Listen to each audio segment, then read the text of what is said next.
안녕하세요. 저는 올해 42살이 된 여자입니다. 제가 살아온 가정 환경이 흔하지 않아서 여러분들께 알려드리려고 해요.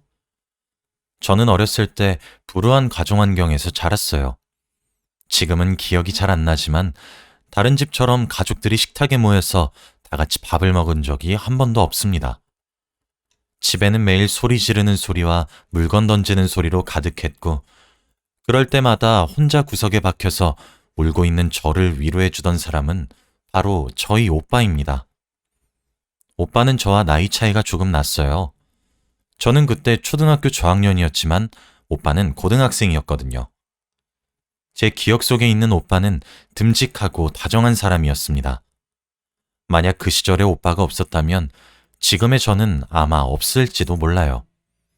아무튼 부모님은 밤낮 가리지 않고 매일같이 싸우셨고, 항상 누군가 집을 나가거나 이웃집에서 민원을 넣어야 상황이 종료되었습니다. 그런 일상이 반복되던 중 어느 날 눈에 피멍이 잔뜩 든 엄마가 저와 오빠에게로 오더니 여행을 가자고 하더군요. 그때 저는 드디어 나도 다른 집처럼 가족끼리 여행도 가고 화목하게 사는 건가 싶어 너무 기뻤습니다. 엄마는 부산으로 놀러 가자고 했고, 엄마와 저 그리고 오빠 셋이서 기차를 타고 부산으로 갔죠. 저는 엄마에게 왜 아빠는 안 가냐고 물었지만 엄마는 아빠는 일 마치고 저녁에 온대. 우리 보고 먼저 가 있으라고 했어. 라고 하셨죠. 저는 첫 가족여행에 너무 신이 났고 드디어 친구들에게 여행 갔던 이야기를 자랑할 수 있다는 생각에 너무 흥분되었습니다. 오빠의 표정을 보니 오빠도 내심 기뻤는지 좋아하는 눈치더라고요. 그날 엄마는 저와 오빠를 데리고 바다도 보러 가지고 맛있는 음식도 먹여줬어요. 어제까지만 해도 화내고 울던 엄마가 하루아침에 이렇게 해맑게 웃으면서 잘해주니 조금 당황스럽긴 했지만 그때는 그런 거 생각할 겨를도 없었고 이 순간을 즐기고 싶었기에 셋이서 하하호호 하며 놀았네요. 그리고 저녁쯤이 되었을 때 엄마가 한 버스를 타자고 하더라고요. 저와 오빠는 아무 의심 없이 엄마가 타라는 버스를 탔고 셋이서 같이 출발했습니다. 버스는 점점 더 깊은 산골짜기로 들어갔고 결국 차 한 대 달리지 않는 외딴 곳에 도착했죠. 해는 점점 저물어 가는데 아무것도 없는 곳으로 엄마가 저희를 데리고 와서 무섭긴 했지만 엄마가 하자는 대로 했어요. 그런데 그때 엄마가 저와 오빠에게 말을 했습니다. 얘들아, 엄마 말 잘 들어. 엄마가 지금 급한 일이 생겨서 잠깐 5분 정도 갔다 와야 할 것 같아. 그러니까 여기서 꼼짝 말고 있어야 해. 소희는 오빠 말 잘 듣고 둘이 손잡은 거 절대 놓지 말고. 엄마 금방 올 테니까 여기서 딱 기다려. 저와 오빠는 알겠다고 제대로 대답하지도 않았는데 엄마는 저희에게서 멀어졌고 어디서 온지 모르겠는 봉고차 한 대가 엄마를 태웠습니다. 엄마는 그 차를 타고 저희 시야에서 사라졌고요. 가로등 하나 없는 이곳에서 저와 오빠 단둘이 남겨진다는 게 무섭긴 했지만 그래도 엄마가 돌아온다고 했으니 믿고 기다렸습니다. 체감상 5분은 훌쩍 지난 것 같았고 해는 이미 다져서 귀신이 나올 것 같이 무서웠는데 거기다가 차는 한 대도 안 다니니 너무 공포스러웠어요. 엄마가 올 생각을 안 하니 너무 무서워서 눈물이 났습니다. 오빠는 저를 달래주면서 조금만 기다리자고 했지만 저는 차마 울음을 멈출 수 없었어요. 오빠 손을 꼭 잡은 채로 목청껏 울어버렸습니다. 그런데 울면 뭐하나요? 사람 하나 다니지 않는 외딴 길인데요. 저는 더 크게 울었고 지쳐서 탈진할 정도까지 울었습니다. 울다 보니 배도 고프고 화장실도 가고 싶어서 더 서럽더라고요. 그런데 그때 멀리서 인기척이 느껴졌습니다.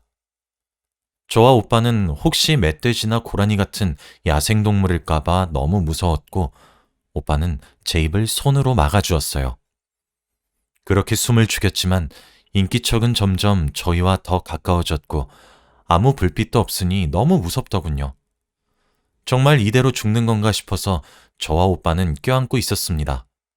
그런데 그때 누구쇼? 라는 말을 하더라고요. 저와 오빠에게 후레쉬 불이 켜졌고 저희는 그 후레쉬를 들고 있는 사람을 보니 파출소 직원이었습니다. 저희는 안도의 눈물을 흘리면서 다행이라고 했고 그때 순찰을 돌고 있던 파출소 직원을 따라갔어요. 직원분께 저희가 겪었던 모든 일을 다 말씀드렸습니다.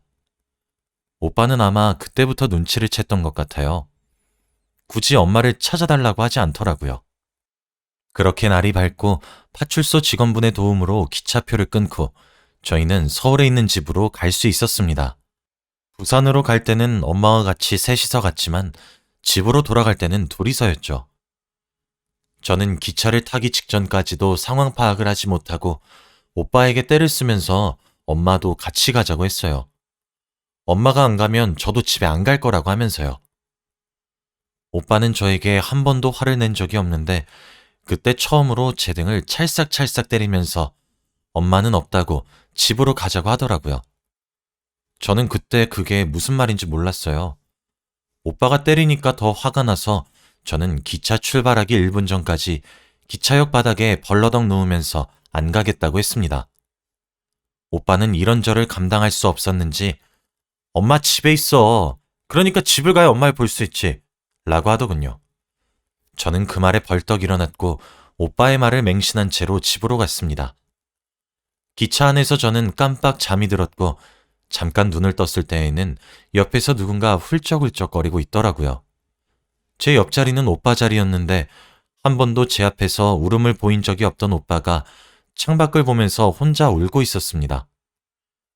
왠지 그때는 아는 체 하면 안 될 것 같아서 다시 자는 척을 했어요. 아마 그때 오빠는 현실을 다 파악했겠죠. 아무튼 엄마를 볼 생각에 들뜬 마음으로 집 현관문을 열었는데 집에는 아무도 없었습니다. 저희가 여행을 출발했을 때 집과 똑같았거든요. 저는 잠시 엄마가 외출했나 싶어서 오빠와 단둘이 집에 들어왔어요. 그런데 오빠는 아무런 말이 없더라고요. 마치 엄마가 집에 없을 거라는 것을 알고 있었다는 듯이요. 오빠는 당황하지 않고 짐을 풀고 청소를 했고 저녁밥을 저에게 차려줬어요. 저는 엄마와 같이 먹고 싶었지만 오빠는 제 말을 무시하고 먼저 먹더군요.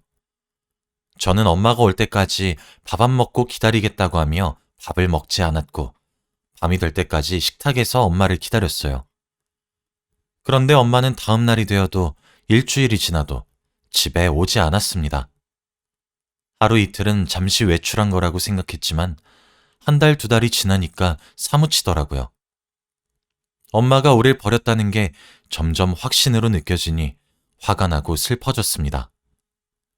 그치만 오빠는 이미 알고 있었다는 듯이 아무런 표정 변화가 없었어요. 그렇게 저와 오빠 단둘이서 집에서 살게 되었답니다. 아빠는 어디로 간지 모르겠어요. 부산 여행 갔을 때부터 보지 못했는데 아빠도 집에 안 왔거든요. 자연스럽게 오빠는 저희 집의 가장이 되었고 당시 고등학생이었던 오빠는 바로 학교를 중퇴하고 저희 집의 생활비를 감당해야 했습니다.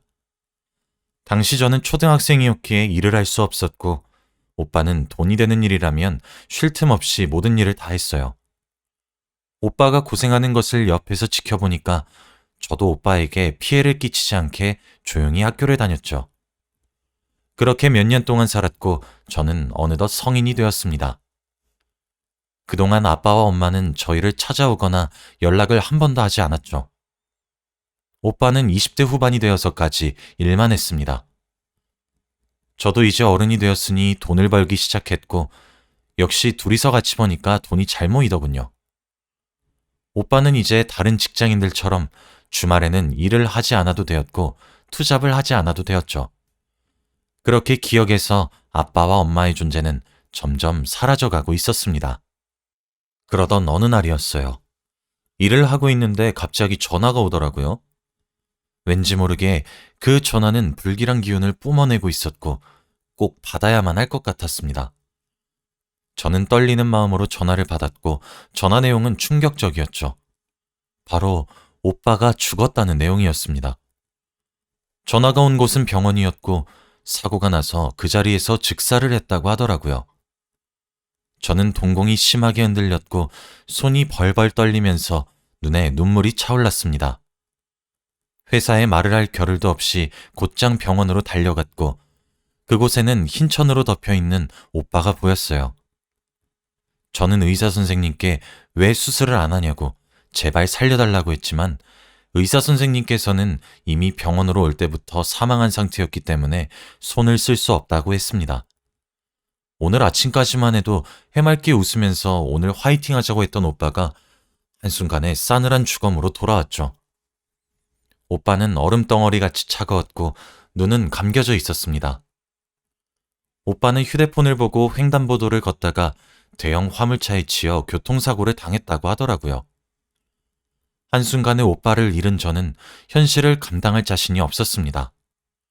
오빠는 평생 제 옆에 있어주었던 사람이었기에 오빠가 없다면 저는 혼자서 이 세상을 살아갈 자신이 없거든요. 그날 바로 오빠는 장례식을 치렀고 장례식장에 오는 사람은 얼마 없었습니다. 저희는 친척도 없었고 가족도 없고 그리고 지인도 없거든요. 정말 서로만 바라보고 살아왔습니다. 장례식장 직원분께서도 조문객도 없고 가족도 없이 저 혼자 있으니까 안타까워 보였는지 밥이라도 먹으라면서 음식을 차려주시더라고요. 그런데 입맛이 없어서 음식이 입에 안 들어갔습니다. 물도 먹기 힘들었어요. 배도 고프지 않았고 입맛이 없으니 저는 점점 피폐해져 갔죠. 그런데 그때 한 사람이 장례식장에 왔습니다. 저는 오빠의 지인이겠거니 하고 인사를 드리려고 했으나 얼굴을 보자마자 말문이 턱 막혔어요. 바로 저희 엄마였거든요. 거의 10년 만에 본 엄마의 모습은 많이 헬쑥해져 있었고 힘이 없어 보였습니다. 그런데 제 기억 속에 있는 엄마는 저와 오빠를 버리고 간 나쁜 사람이었기에 엄마를 보고 기뻐하지 않았죠. 왜 이때까지 안 오다가 오빠가 죽으니까 나타나는지 너무 미웠습니다. 그런데 그때 엄마가 와서 소희야, 엄마야, 이제 와서 너무 미안하다 라고 하며 제 볼을 쓰다듬더라고요. 저는 소름이 끼쳐서 엄마의 손을 뿌리치고는 물러섰습니다. 엄마는 당황해했고 저는 엄마? 웃기지 마. 막상 필요할 땐 옆에 없더니 오빠 죽으니까 나타나? 뭘 원해서 온진 모르겠지만 난 엄마 없으니까 볼일 끝나셨으면 나가주세요 라고 했어요. 엄마의 등을 밀면서 나가라고 소리쳤는데 엄마가 갑자기 저에게 무릎을 꿇는 겁니다. 딸, 엄마가 미안해. 엄마가 너무 늦게 와버렸어. 다 내 잘못이야. 엄마는 울면서 저에게 말을 하더라고요. 막상 엄마의 눈물을 보니까 마음이 심하게 흔들렸고 엄마를 내쫓는 일은 멈추었습니다. 일단 엄마와 같이 3일간의 오빠의 장례식을 무사히 마쳤고 집으로 돌아가려고 하는데 엄마가 갑자기 저를 붙잡더군요. 딸, 혹시 엄마가 다시 집으로 돌아가도 될까? 라고 하는 게 아니겠습니까? 솔직히 장례식장 내내 엄마가 옆에 있으니 든든하기도 했고 그때 저는 오빠가 이제 없으니 제 옆에 있어줄 누군가가 많이 필요했어요. 그리고 엄마가 몸이 많이 안 좋아. 엄마는 암을 앓고 있었습니다. 처음에는 단순히 저와 오빠를 보기 위해서 온 줄 알았는데 암을 앓고 있다고 하니까 당황스럽더라고요. 혹시 오빠의 사망보험금을 위해서 장례식장에 온 게 아닐까 생각했거든요.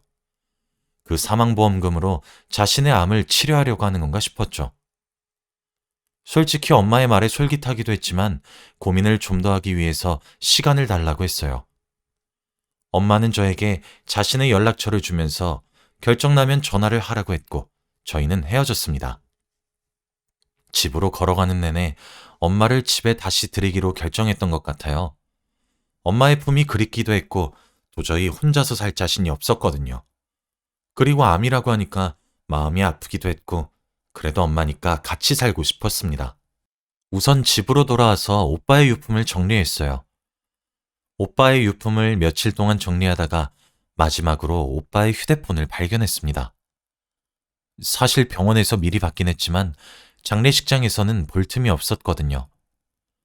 그때 오빠의 휴대폰을 열어봤고 거기서 충격적인 내용을 발견하고 말았습니다. 오빠가 죽기 직전에 연락했던 사람은 바로 엄마였거든요.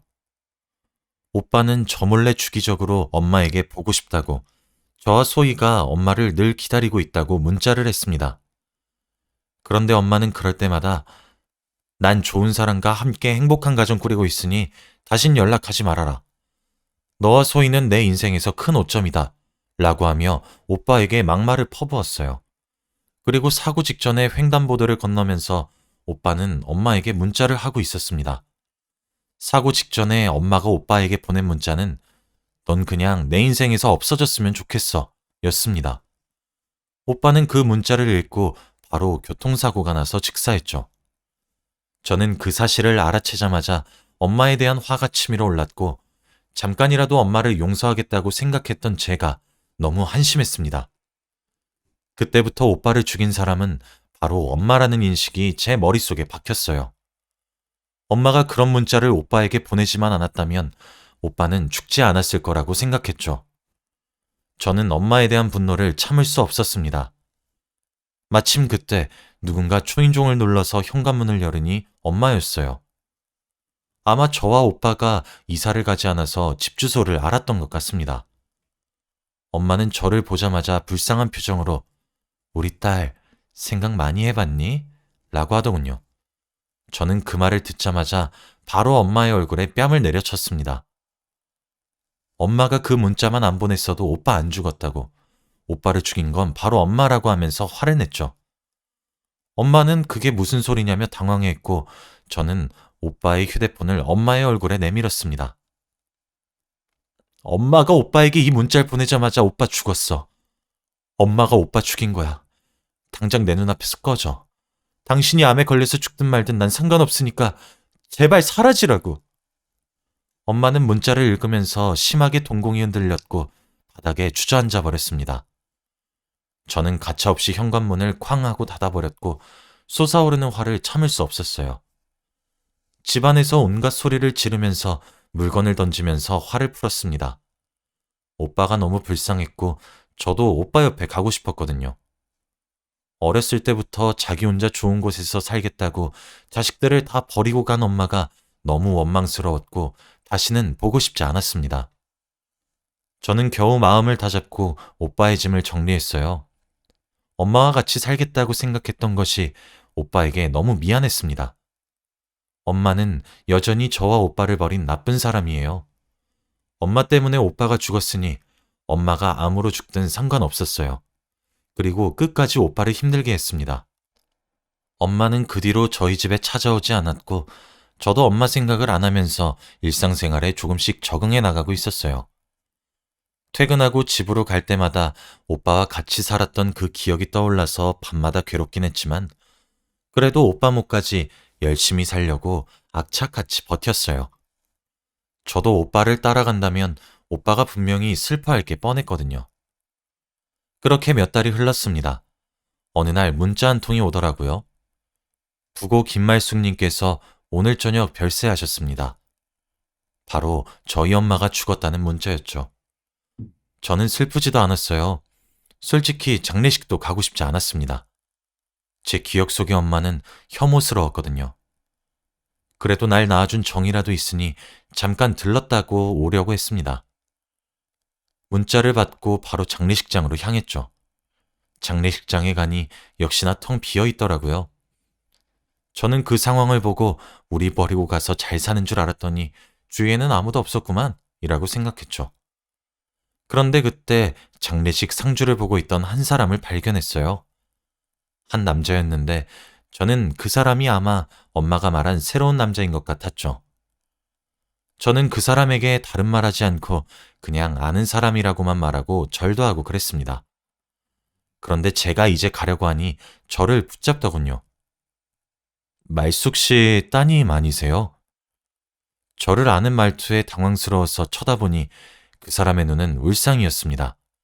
그러면서 저에게 제가 전해드리고 싶은 말이 정말 많아요. 잠깐 시간 괜찮으세요? 라고 하더군요. 혹시나 제가 암에 걸린 엄마를 보듬어주지 않아서 혼내려고 하는 건가 싶었지만 그래도 궁금했기에 저와 그 남자는 식탁에 앉아 이야기를 나누었죠. 그런데 그 남자가 하는 말은 정말 충격적이었습니다. 바로 엄마가 살아왔던 인생 이야기를 해주었거든요.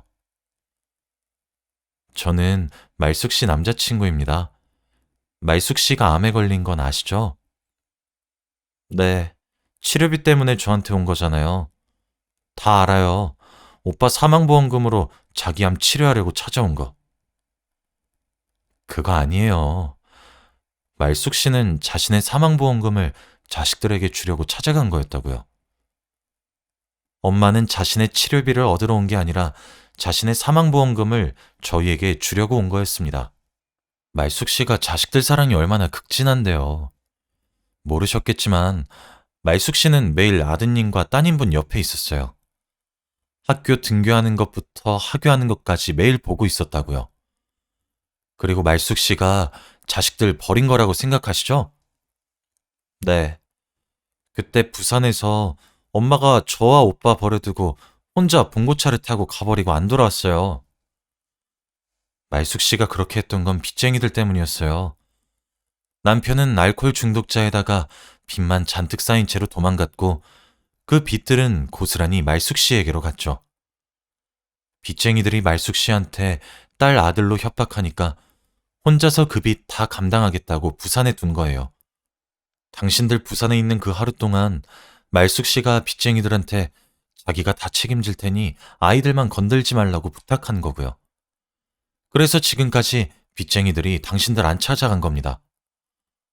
말숙 씨는 손에 지문 없어질 때까지 하루 종일 일만 했어요.